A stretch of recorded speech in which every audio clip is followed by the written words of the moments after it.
قابل احترام بزرگوں اور دوستوں، گزشتہ کئی جمعے سے طہارت و پاکیزگی کے تعلق سے بہت سی اہم اور قیمتی باتیں آپ حضرات کے سامنے پیش کی جا رہی ہیں۔ ابھی بہت سی ضروری باتیں ایسی بھی رہ گئی ہیں جس کا پیش کیا جانا ضروری ہے۔ طہارت و پاکیزگی کی، صفائی ستھرائی کی بڑی اہمیت ہے۔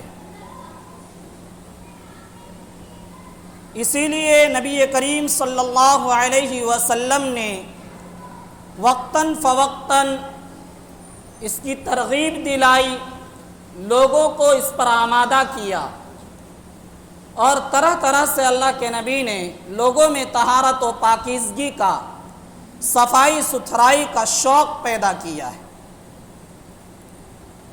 اللہ کے نبی صلی اللہ علیہ وسلم کا فرمان ہے کہ جب کوئی بندہ وضو کر کے گھر سے مسجد کی طرف چلتا ہے اور اچھی طرح وضو کرتا ہے تو اس کے ہر قدم پر ایک درجہ بلند کیا جاتا ہے، اس کا ایک گناہ مٹا دیا جاتا ہے۔ اس حدیث میں غور کریں، اللہ کے نبی صلی اللہ علیہ وسلم اپنے امتیوں کو ایک شوق دلا رہے ہیں۔ وہ شوق یہ ہے کہ وضو گھر سے کر کے چلو، بہت سارا ثواب بٹور لوگے، گناہ مٹائے جائیں گے۔ ایک اور روایت ہے، پیارے آقا صلی اللہ علیہ وسلم ارشاد فرماتے ہیں، کل قیامت کے دن وضو کرنے کی وجہ سے اس امت کے اعضاء یعنی ہاتھ، پاؤں، چہرے وغیرہ روشن اور چمکدار ہوں گے۔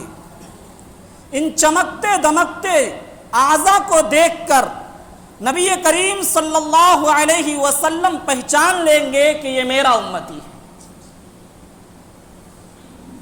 اللہ کے نبی اس حدیث میں، اس روایت میں ہمیں اور آپ کو ترغیب دلا رہے ہیں کہ وضو کیا کرو، ان اعضاء کو اچھی طرح دھویا کرو تاکہ تمہیں بھی کل قیامت کے دن یہ فضیلت حاصل ہو جائے۔ ایک اور روایت ہے، پیارے آقا صلی اللہ علیہ وسلم فرماتے ہیں کہ جب کوئی بندہ چہرہ دھوتا ہے، جیسے ہی وضو کا وہ چہرے والا پانی زمین پر گرتا ہے، اس کے ساتھ ساتھ وہ گناہ جھڑ جاتے ہیں جو اس نے آنکھوں سے کیے ہوں۔ جب وہ وضو کے لیے ہاتھ دھوتا ہے اور ہاتھ کا وہ دھون، وہ پانی زمین پر جیسے گرتا ہے، اس کے ساتھ ساتھ وہ گناہ جھڑ جاتے ہیں جو اس نے ہاتھوں سے کیے ہوں۔ جب وہ پاؤں دھوتا ہے اور پانی جیسے ہی زمین پر گرتا ہے تو اس کے ساتھ ساتھ وہ گناہ جھڑ جاتے ہیں جو اس نے پاؤں سے کیے ہوں۔ یہ روایت ہمیں یہ بتلا رہی ہے کہ جب انسان وضو کرتا ہے تو وضو کرنے کی برکت سے جس طرح اسے ظاہری صفائی ستھرائی حاصل ہوتی ہے، ہاتھ پاؤں ظاہری طور پر صاف ستھرے ہو جاتے ہیں، اسی طرح باطنی اور روحانی بھی صفائی ہو جاتی ہے کہ ہاتھ پاؤں سے، آنکھ وغیرہ سے جو گناہ ہوئے ہوں، اللہ تبارک و تعالی وضو کی برکت سے اس گناہ کو، ان گناہوں کو مٹا دیتے ہیں، ختم کر دیتے ہیں۔ اللہ کے نبی اس روایت میں بھی ترغیب دے رہے ہیں کہ وضو زیادہ سے زیادہ کیا کرو تاکہ گناہ مٹائے جا سکے۔ پیارے آقا صلی اللہ علیہ وسلم کی یہ روایت دیکھیے اور اس سے اسلام کی خوبصورتی کا اندازہ لگائیے۔ اللہ کے نبی صلی اللہ علیہ وسلم فرماتے ہیں کہ جب تم میں سے کوئی بندہ سو کر بیدار ہو، اذا استيقظ احدكم من نومه فلا يغمس يده في الاناء، وہ اپنا ہاتھ برتن کے اندر داخل نہ کرے جس برتن میں پانی ہو۔ کیوں؟ فإنه لا يدري أين باتت يده، اس لیے کہ اس کو نہیں معلوم کہ سونے کی حالت میں اس کا ہاتھ کہاں کہاں پہنچا ہے۔ ہو سکتا ہے اس کا ہاتھ ایسی جگہ پہنچ گیا ہو جہاں ناپاکی لگی ہوئی ہو، احتلام ہو گیا ہو، کپڑا خراب ہوا ہو، یا یہ کہ پھوڑا ہو، پھنسی ہو جسم پر اور اس کا پانی بہ رہا ہو، سونے کی حالت میں اس پانی کے ساتھ ہاتھ ملوث ہو گیا ہو، اللہ کے نبی نے فرمایا خبردار، جب تم میں کوئی سو کر بیدار ہو تو جس برتن کے اندر پانی رکھا ہوا ہو اس برتن میں ہاتھ نہ ڈالو، پہلے ہاتھ 3 دفعہ دھو لو پھر ڈالو۔ کیوں؟ اللہ کے نبی نے وجہ بھی بیان فرما دی، اس لیے کہ نیند کی حالت میں ہاتھ کہاں کہاں پہنچا ہے کچھ نہیں معلوم، اس میں ناپاکی لگی ہے یا نہیں لگی ہے ہم اور آپ یقین کے ساتھ کوئی فیصلہ نہیں کر سکتے۔ اس لیے مسنون یہ لکھا گیا کہ کسی بھی برتن کے اندر ہاتھ داخل کرنے سے پہلے جس برتن کے اندر پانی وغیرہ ہو، مسنون یہ ہے کہ انسان ہاتھ دھو لے۔ ایک اور روایت ہے جو وعید کے تعلق سے ہے، نبی کریم صلی اللہ علیہ وسلم فرماتے ہیں لا تدخل الملائکۃ بیتا فیہ کلب ولا صورۃ ولا جنب، کہ جس گھر کے اندر جاندار کی تصویر ہو یا جس گھر کے اندر عام کتے ہو، شکاری کتا یا حفاظت کا کتا نہیں، شوقیہ کتا یوں ہی پال لیا شوق میں، عام کتے ہوں، یا جس گھر کے اندر جنبی ہو اس گھر کے اندر رحمت کے فرشتے داخل نہیں ہوتے۔ مجھے یہاں بات کرنی ہے جنبی کے تعلق سے۔ اللہ کے نبی نے فرمایا جس انسان کو جنابت لاحق ہو جائے، جنابت کی حالت میں ہو، تو جب تک وہ جنابت کی حالت میں رہتا ہے اس کی جنابت کی وجہ سے رحمت کے فرشتے اس گھر میں داخل نہیں ہوتے۔ اس حدیث کو سامنے رکھ کر فقہائے کرام نے لکھا کہ جب کسی انسان کو جنابت لاحق ہو جائے، یعنی اس پر غسل واجب ہو جائے، خواب دیکھنے کی وجہ سے یا بیوی سے ملاقات کرنے کی وجہ سے کسی طرح بھی غسل واجب ہو جائے، اس کی چند صورتیں ہو سکتی ہے، پچھلے جمعے میں آپ کو بتا دی گئی۔ تو کسی انسان پر جب غسل واجب ہو جائے، اولا اور افضل یہ ہے کہ وہ غسل کرنے میں جلدی کرے، اور اگر وہ بغیر غسل کے رہنا چاہتا ہے یہ بھی جائز ہے، مگر شرمگاہ دھو لے اور کم سے کم وضو کر لے۔ اور کب تک تاخیر کرنا جائز ہے؟ اس وقت تک تاخیر کرنا جائز ہے جب تک نماز کا وقت آ جائے۔ اگر کسی نے غسل واجب ہونے کے بعد اتنی تاخیر کی کہ نماز کا وقت نکل گیا اور نماز قضا کر لی اس نے سستی کی وجہ سے کہ نہانا پڑے گا، سستی آ رہی ہے، تو یہ ناجائز ہے، گناہ ہے۔ غسل واجب ہونے کے بعد اتنی تاخیر کرنا کہ نماز کا وقت نکل جائے اور نماز انسان جان بوجھ کر قضا کر لے، یہ ناجائز اور گناہ ہے۔ آج بہت سے لوگ سستی اور کاہلی کی وجہ سے غسل واجب ہونے کے بعد کئی نمازوں کا ٹائم نکال دیتے ہیں۔ ایک نماز جان بوجھ کر ادا چھوڑ کر قضا کرنے کا گناہ، اور ایک اتنے دیر تک ناپاک رہنے کا گناہ، اپنے اوپر وبال مول لے رہے ہیں۔ پچھلے ہفتے ہم نے غسل کا مسنون طریقہ بتایا تھا، اس تعلق سے کئی باتیں رہ گئی۔ اگر کوئی انسان جنبی ہو جائے، یعنی اس کے اوپر غسل واجب ہو جائے، تو اس کے لیے کیا کیا ممانعتیں ہیں؟ جس انسان کے اوپر غسل واجب ہو جائے وہ انسان نہ تو قرآن کریم کو ہاتھ لگا سکتا ہے اور نہ وہ قرآن کریم کی آیتیں پڑھ سکتا ہے، اگرچہ وہ زبانی پڑھنا چاہتا ہو نہیں پڑھ سکتا۔ اگر وضو نہیں ہے تو زبانی پڑھ سکتے ہیں، لیکن اگر غسل واجب ہے، جنبی ہے، تو زبانی قرآن کریم کی آیتیں نہیں پڑھ سکتے، حفظ بھی نہیں پڑھ سکتے۔ اسی طرح جنبی آدمی مسجد کے اندر داخل نہ ہو۔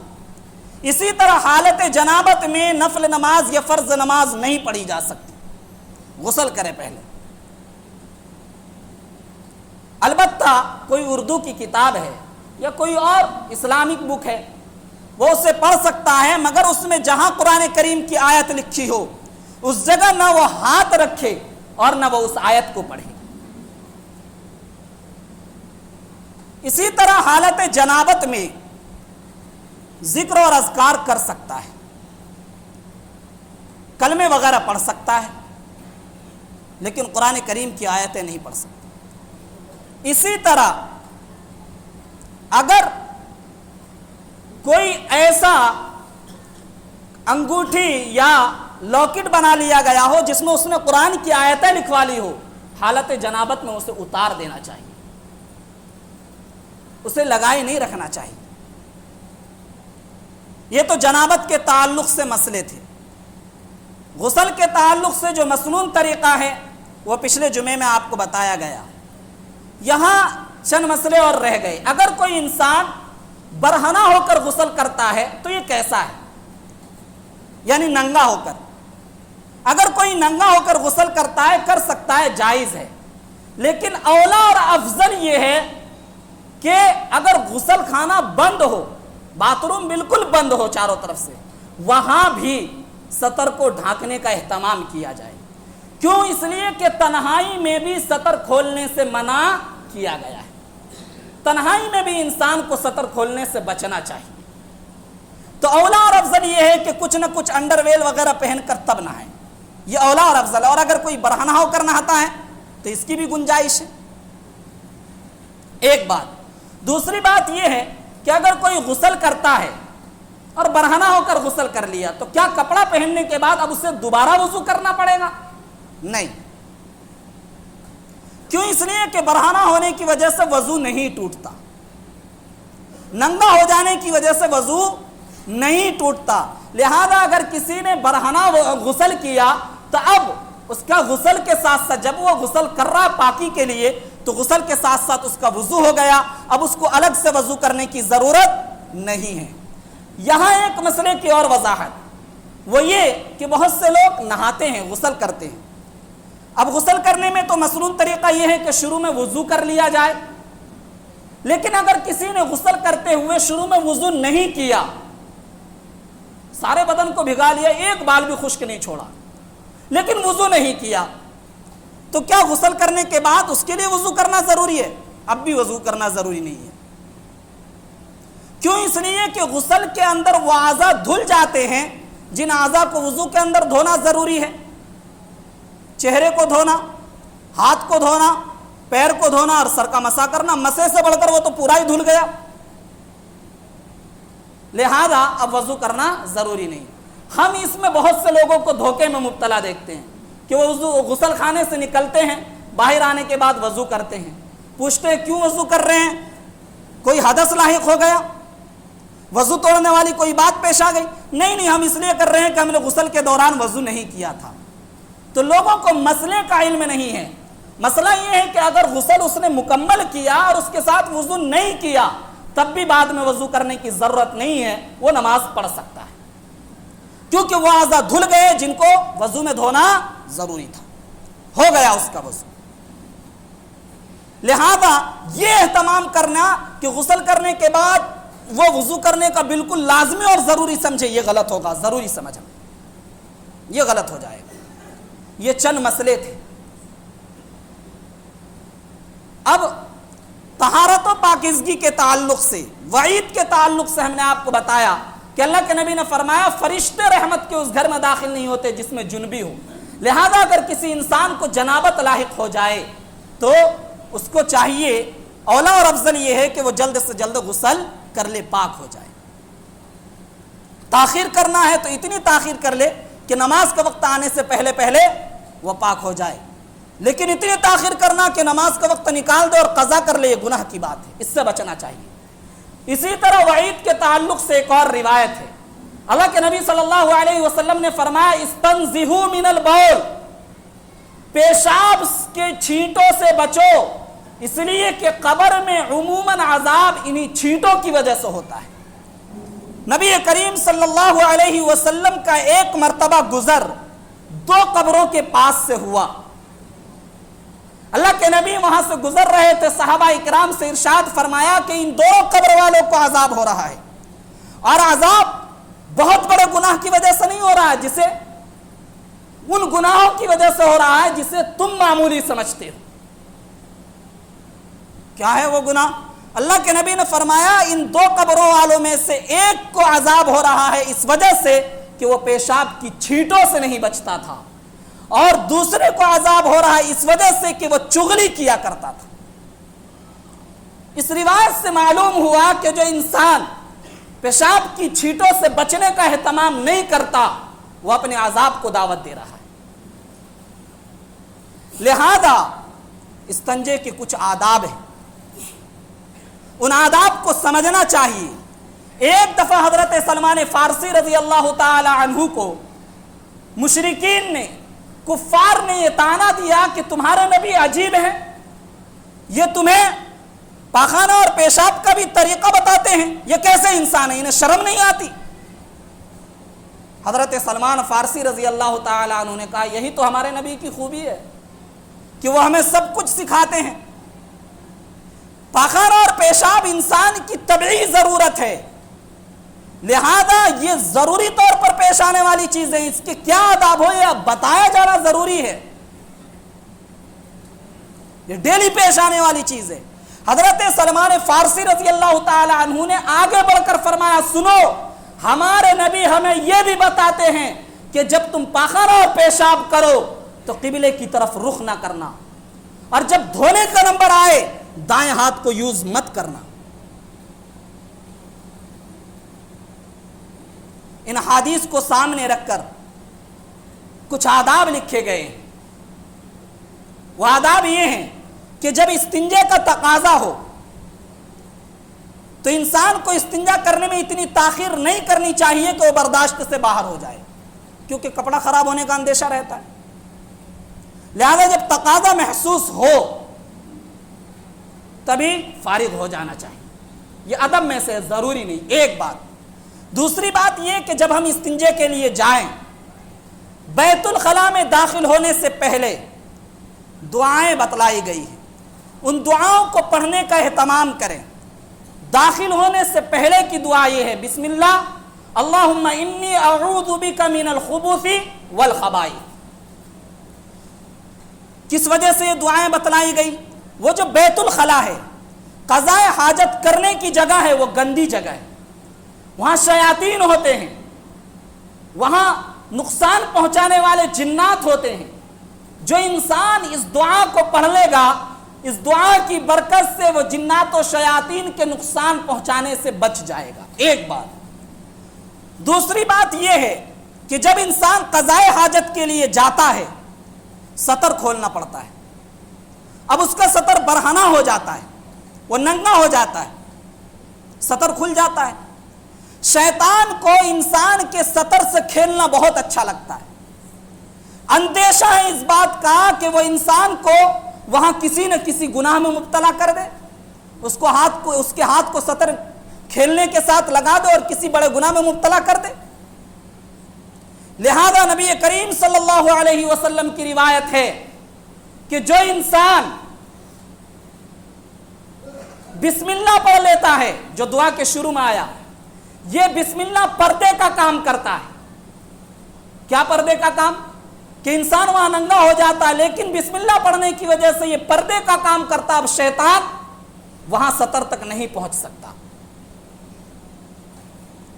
گناہوں سے انسان محفوظ رہ جائے گا اس دعا کے پڑھنے کی وجہ سے، ایک بات۔ دوسری بات یہ ہے ادب کے تعلق سے، ابھی آپ نے سنا جو پیشاب کی چھینٹ سے نہ بچتا ہو، عام طور پر لوگوں کو قبر کا عذاب اسی وجہ سے ہوتا ہے۔ لہذا استنجا کرتے وقت اس بات کا خیال رہنا چاہیے کہ بہت زیادہ زور سے پیشاب نہ کرے، ورنہ چھینٹیں واپس آئیں گی۔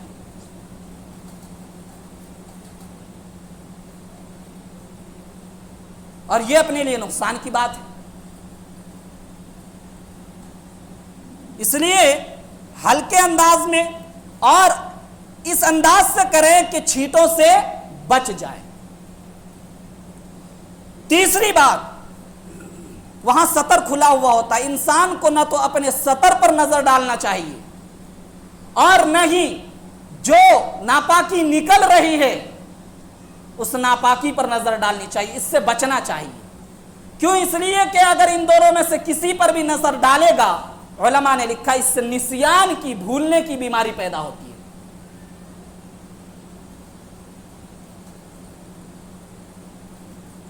جب استنجا کر کے فارغ ہو جائے تو نیچے کی جو رگ ہوتی ہے اسے پکڑ کے ہلکا ہلکا دبا دینا چاہیے تاکہ پیشاب کا جو قطرہ وہ باہر آ جائے. اور بڑا استنجا کیا ہے اس کو دھوتے ہوئے انسان کو ہلکا ڈھیل چھوڑنا چاہیے تاکہ اندر تک کا حصہ دھل جائے.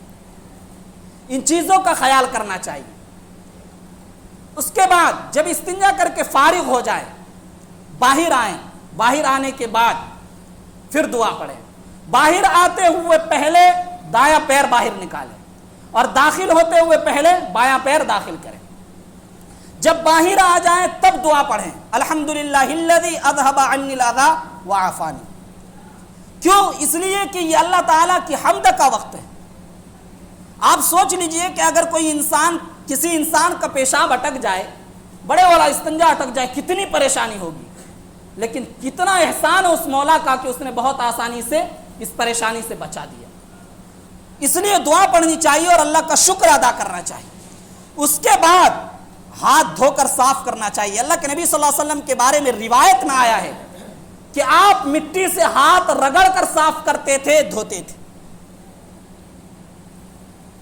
آج کے زمانے میں صابن وغیرہ آ گیا ہے, جو بھی صاف کرنے کی چیز وہ صاف کرنا چاہیے. یہاں رک کر چند مسئلے سمجھیں.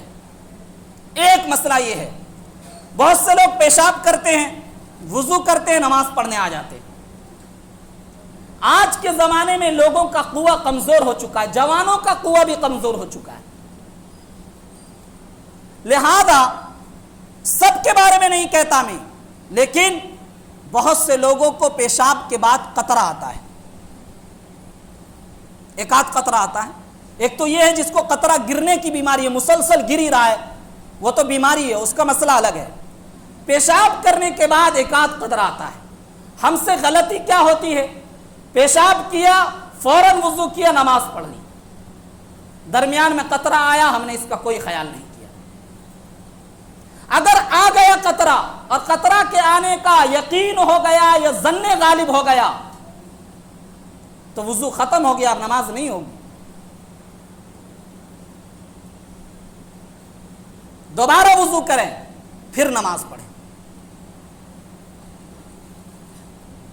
اس لیے احتیاط اس میں ہے کہ انسان کو جب اس کی ضرورت ہو استنجا وغیرہ کی تو وہ نماز سے 10-15 منٹ پہلے, جس کو بھی جس حساب سے اپنا ٹائم ملے, ان چیزوں سے فارغ ہو. اور 2-4 منٹ کا وقفہ ایسا رکھے کہ اگر اس میں قطرہ آنا ہو تو قطرہ آ کر نکل جائے. ٹیشو پیپر لگا لیں یا جس کپڑے میں نماز پڑھتے ہیں اس کے علاوہ کوئی اور کپڑا پہن کر آپ استنجا کریں تاکہ قطرہ آنا ہوگا تو اس دوسرے کپڑے میں آ جائے گا. پھر دھو لیں, پھر آ کر وضو کریں. تو کسی نہ کسی طرح جو قطرہ آنا ہے اس سے انسان کو احتیاطی پہلو کو اختیار کرنا چاہیے, اور اس کے لیے ٹیشو پیپر وغیرہ یا کچھ بھی لیٹ کر بیٹھ کر جب تک انسان کو اطمینان نہ ہو جائے تب تک وضو نہیں کرنا چاہیے. جب اطمینان ہو جائے 2-4 منٹ کے بعد پھر وضو کریں. ایک مسئلہ تو یہ ہوا. دوسرا مسئلہ یہ کہ اگر قطرہ اتنا زیادہ آ گیا کہ یہ جو ہاتھ کا گہراؤ ہے, جو پہلا والا پرانا والا 1 کا سکہ آتا تھا بڑا سا, اگر قطرہ نکلنے کے بعد کپڑے پر اتنا پھیل گیا, جو پرانا والا 1 روپے کا سکہ ہوتا تھا, یہ جو ہاتھ کی ہتھیلی کا گہرا حصہ ہے یہ اتنا چوڑا, اس سے زیادہ پھیل گیا تو وہ کپڑا ناپاک ہو جائے گا, اس کو دھونا ضروری ہے. اگر بدن پر قطرہ لگا اور اتنا ہی پھیل گیا, اس سے زیادہ, اتنا نہیں, اتنا تک تو معاف ہے, اس سے زیادہ پھیل گیا, جتنا 1 روپے کا سکہ ہوتا اس سے زیادہ, تو پھر وہ حصہ بھی ناپاک ہو جائے گا, اس کو دھو کر صاف کریں. ان چیزوں کا خیال رکھنا چاہیے. اللہ تبارک و تعالی ہم سب کو عمل کی توفیق عطا فرمائے. آمین.